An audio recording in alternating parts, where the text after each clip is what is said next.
There's this hidden universe that's all around us and inside us. It's on your skin, in your gut, on every single surface you touch. It's a world of invisible allies and enemies that has literally shaped all of human history. Today, we're diving into that vast and fascinating world of microbiology. So here's what we've got lined up. First, we're going to try to wrap our heads around the sheer scale of this invisible world. Then we'll meet the key players, bacteria, viruses, the whole crew.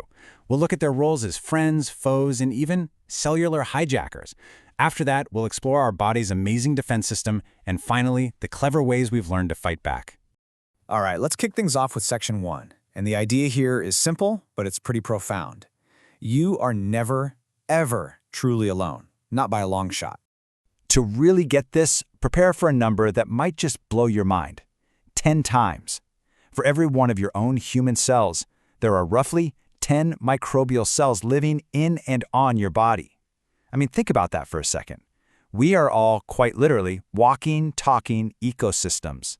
And the science that studies this whole hidden universe, well, that's called microbiology.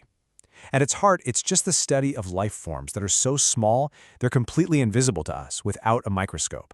We call them microorganisms, or just microbes for short. Okay, so who are these tiny inhabitants of the unseen world? In this next section, we're going to meet the main players in the lineup, from the bacteria you've heard of to the really weird ones, like viruses. But first, before we meet them, we have to understand the two basic blueprints for all cellular life. It really boils down to the difference between prokaryotes and eukaryotes. Think of it this way. Prokaryotic cells are like a one-room studio apartment. They're simple, and their genetic material just kind of floats around inside. But eukaryotic cells, like the ones that make up our bodies, are more like a mansion, with a special room, the nucleus, to keep their DNA safe and organized. So with that in mind, we can start sorting our microbial players. Bacteria, they're prokaryotic, simple, ancient. Fungi and protozoa, they're eukaryotic, just like our own cells.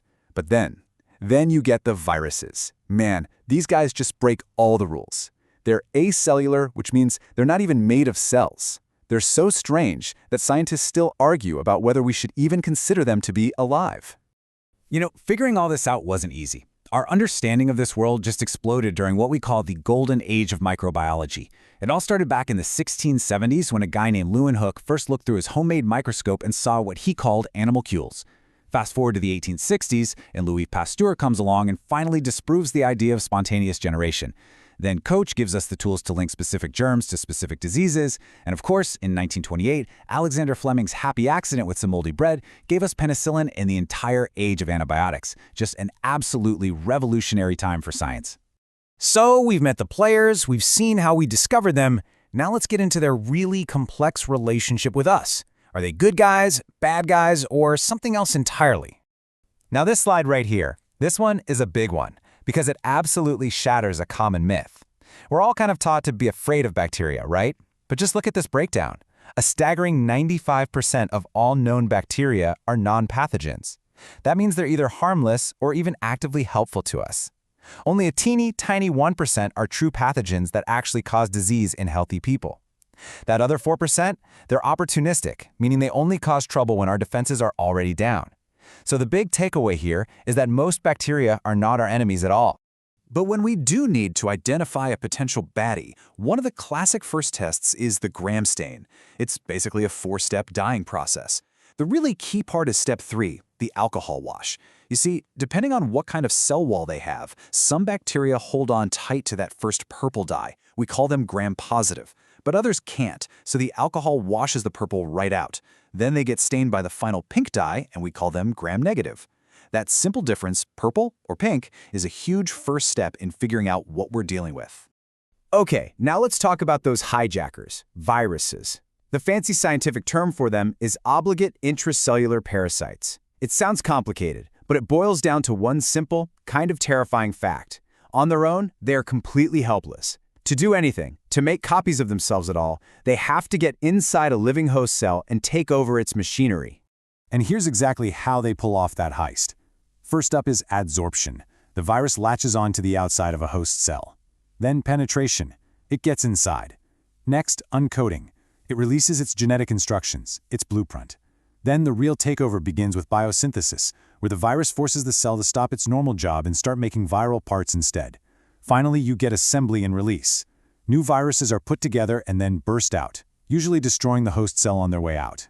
It is a brutal but incredibly effective strategy.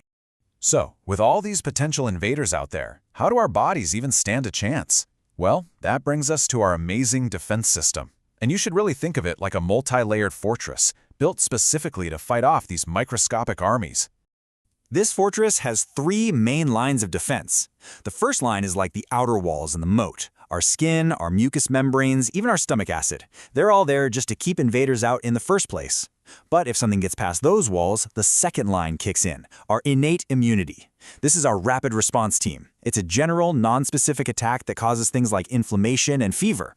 But if the invader is really tough, we unleash our special forces, the third line, our adaptive immune system. This response is highly specific, using specialized cells like B cells and T cells to hunt down one particular enemy. And, most importantly, it remembers the face of its enemy. And that memory is the immune system's superpower. The very first time your body sees a new pathogen, the primary response is pretty slow and kind of weak. You get sick. But while you're sick, your body is busy creating memory cells. Now, the second time that same exact pathogen shows up, the secondary immune response is lightning fast and incredibly powerful. Those memory cells jump into action and wipe out the invader before you even know you were exposed. This right here, this principle of memory, is exactly how vaccines work.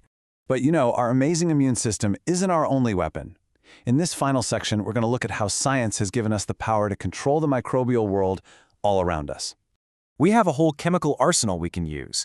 Common alcohols, for example, work by dissolving the protective outer membranes of microbes.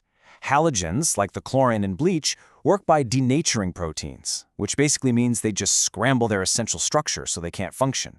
And for the really heavy-duty jobs, like sterilizing medical equipment, we use things like aldehydes, which attack a microbe's proteins and its DNA.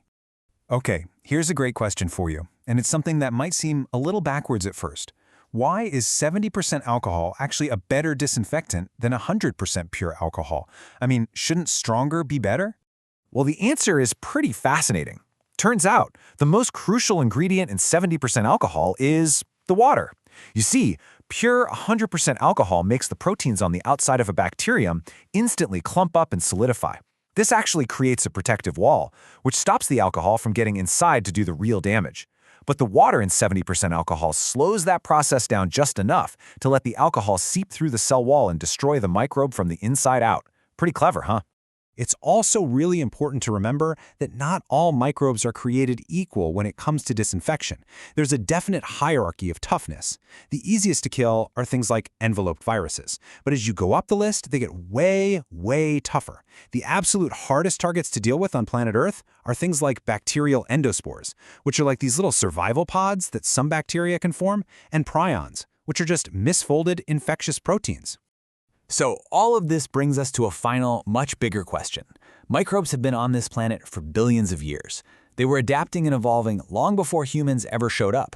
We have our immune systems, our science, our antibiotics, but they have sheer numbers and an incredible, mind-boggling ability to adapt. So in this ongoing evolutionary arms race, who do you think is truly winning?